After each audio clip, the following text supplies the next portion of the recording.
Bonjour à tous. Dans cette vidéo, on va corriger ensemble un exercice sur les oscillateurs. On va comparer en fait un oscillateur amorti par frottement fluide et un oscillateur amorti par frottement solide. Donc dans cette première partie, ça concerne l'oscillateur amorti par frottement fluide.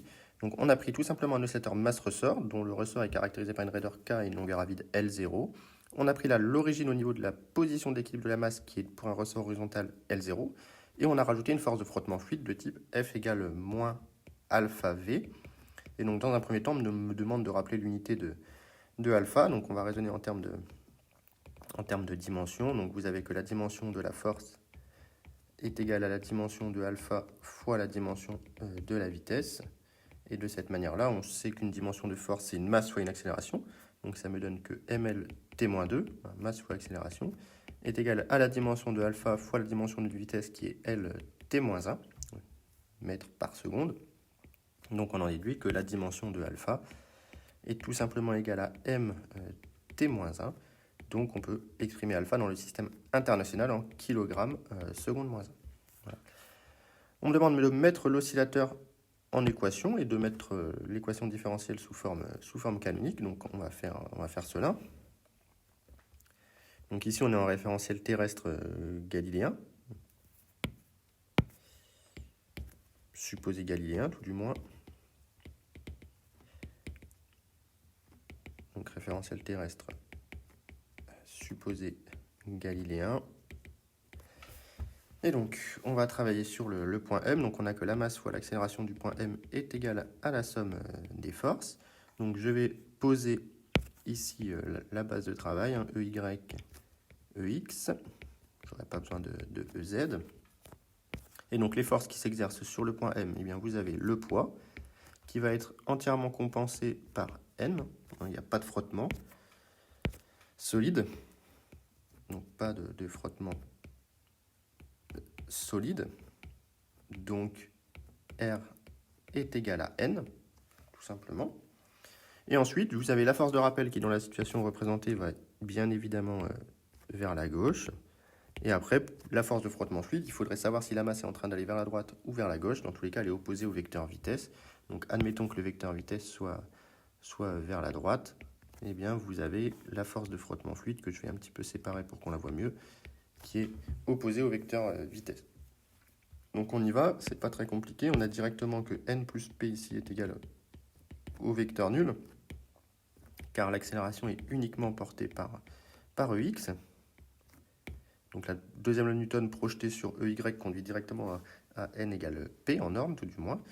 Et ensuite, on a que la force de rappel, eh bien, elle s'écrit moins k, facteur de L de t, moins L0 selon U, un vecteur unitaire qui est dirigé depuis l'extrémité fixe. Donc ici, vous avez U. Et la longueur du ressort à l'instant t, eh bien, c'est la longueur entre les deux extrémités du ressort. Donc c'est cette longueur qui ici vaut tout simplement L0 plus X. Donc tout ça mis ensemble, la force de rappel devient simplement moins kx ux. Pas très compliqué. Et la force de frottement, c'est moins alpha v. Donc en coordonnées cartésiennes, ça va me donner moins alpha x point ex. Voilà, donc là j'ai toutes mes forces. Et donc la deuxième loi de Newton va me conduire assez facilement sur ex à mx point égale moins kx moins alpha x point. Et donc on va pouvoir mettre l'équation sous la forme demandée avec x point plus alpha sur m x point plus k sur m x est égal à 0. Donc voilà pour l'équation du mouvement. Et donc on va venir identifier plusieurs choses. Donc première chose, le terme d'amortissement ici qui est égal à oméga 0 sur Q. Et deuxième chose, la pulsation propre au carré. Ça, ce sont des choses vraiment très classiques. Donc on a oméga 0 qui vaut racine de K sur M. Et une fois qu'on a trouvé oméga 0, eh bien on en déduit assez facilement Q, puisque Q c'est M oméga 0 sur alpha. Donc ça fait M sur alpha racine de K sur M, ou encore 1 sur alpha racine de Km. Donc voilà pour la mise en équation, pas de difficulté majeure. Et ensuite, on me donne la résolution numérique, ici, et on me demande de déterminer Q et oméga 0, et on me rappelle la formule du décrément logarithmique qu'on va utiliser ici. Donc je reprends le graphe. Voilà. Donc pour utiliser le décrément logarithmique, on va partir d'un point de deux points de même phase. Donc le point ici que je vais appeler T0 avec une amplitude qui vaut 10. Et ensuite je vais aller mesurer là où j'arrive à mesurer, à peu près ici. Voilà, donc là j'ai 1, 2, 3, 4, 5, j'ai 6 pseudo-périodes ici. Donc moi je travaille sur 6 pseudo-périodes. Je pars d'une amplitude 10 et je finis à une amplitude, bon, c'est à peu près 0,5 à mon avis.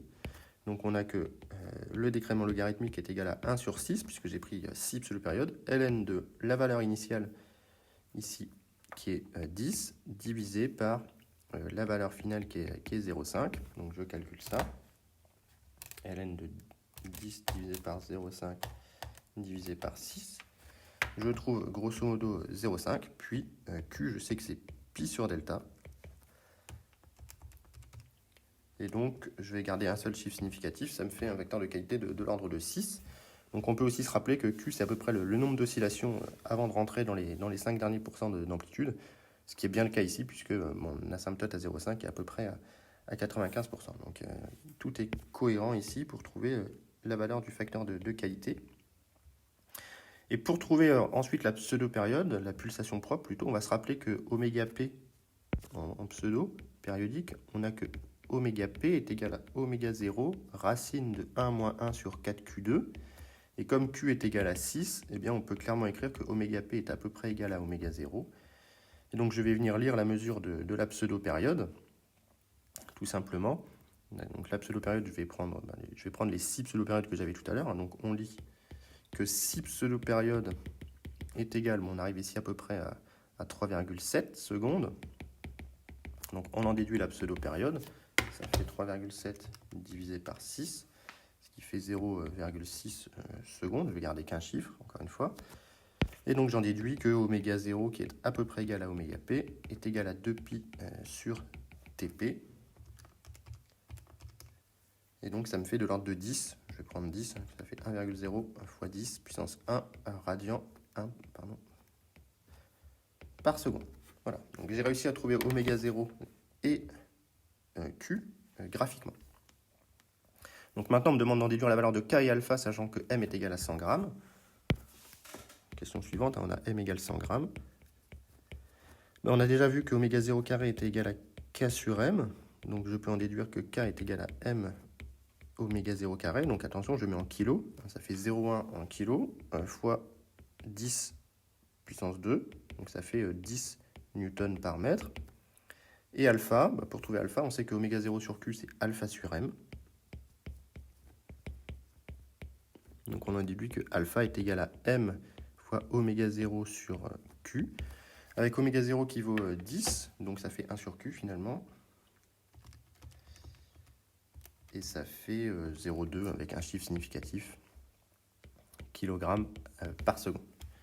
Voilà comment on obtient assez facilement ici K et alpha. Ce sont des révisions, c'est toujours intéressant de le faire. Donc on me demande de résoudre maintenant l'équation différentielle. Bon, l'équation différentielle ici, c'est directement une équation canonique. On a que x point plus oméga 0 sur q, x point plus oméga 0 carré, x égale à 0. Donc on est évidemment en pseudo-périodique, sans second membre. Donc c'est pas trop difficile. Donc on a que x de t est égal à exponentielle de moins oméga 0t sur 2q, facteur de a cos oméga pseudo t plus b sin oméga pseudo t.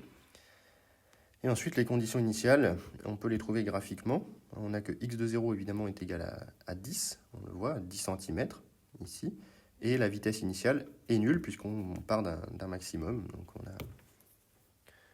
on a x de 0 égale, je vais l'appeler x indice 0, qui vaut 10 cm.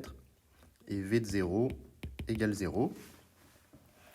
Donc, on en déduit que x de 0, c'est égal à A, tout simplement, qui est égal à petit x0, puisque quand je remplace t par 0, l'exponentielle vaut 1, le cosinus vaut 1, mais le sinus vaut 0, donc il me reste juste A. Donc on a directement A, puis ensuite on calcule x point de t, donc ça me fait moins oméga 0 sur 2q, exponentielle de moins oméga 0 sur 2q t, facteur de A cos plus B sin, j'écris un petit peu plus vite, plus exponentielle de moins oméga 0t sur 2q, facteur de moins A oméga p sinus oméga pt plus B oméga p cosinus oméga p t. Et maintenant, on remplace ça par 0, donc x point de 0. Ça me fait moins oméga 0 sur 2q a, dans le premier terme, le sinus est nul, plus b oméga p.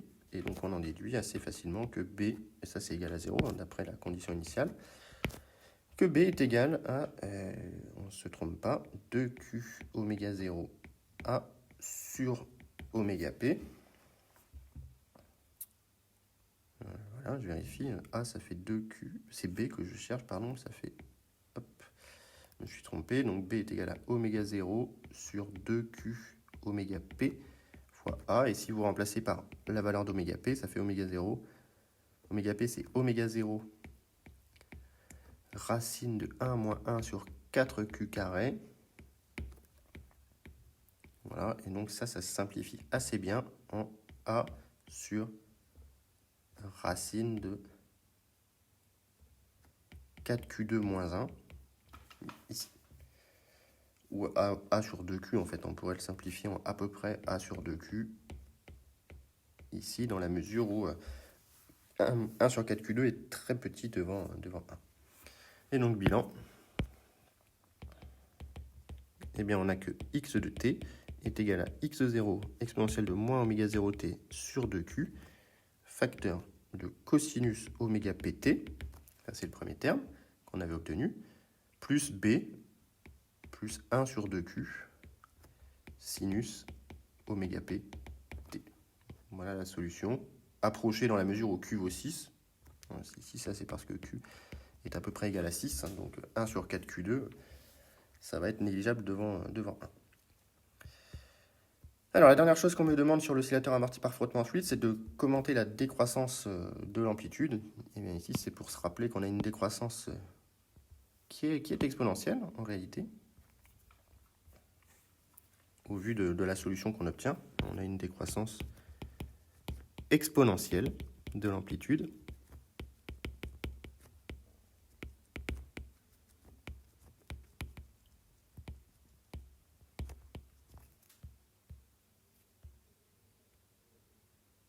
Hop.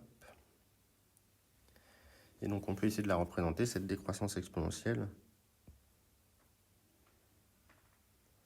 qui contient l'atténuation ici du signal.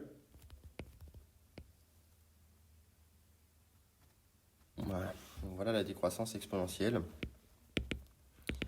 de mes oscillations amorties par frottement fluide. Donc voilà pour cette première partie de cette activité 3 sur les oscillateurs. J'espère que cette vidéo vous a plu. Si c'est le cas, n'hésitez pas à le dire. Et sinon, si vous avez des questions, mettez-les en commentaire.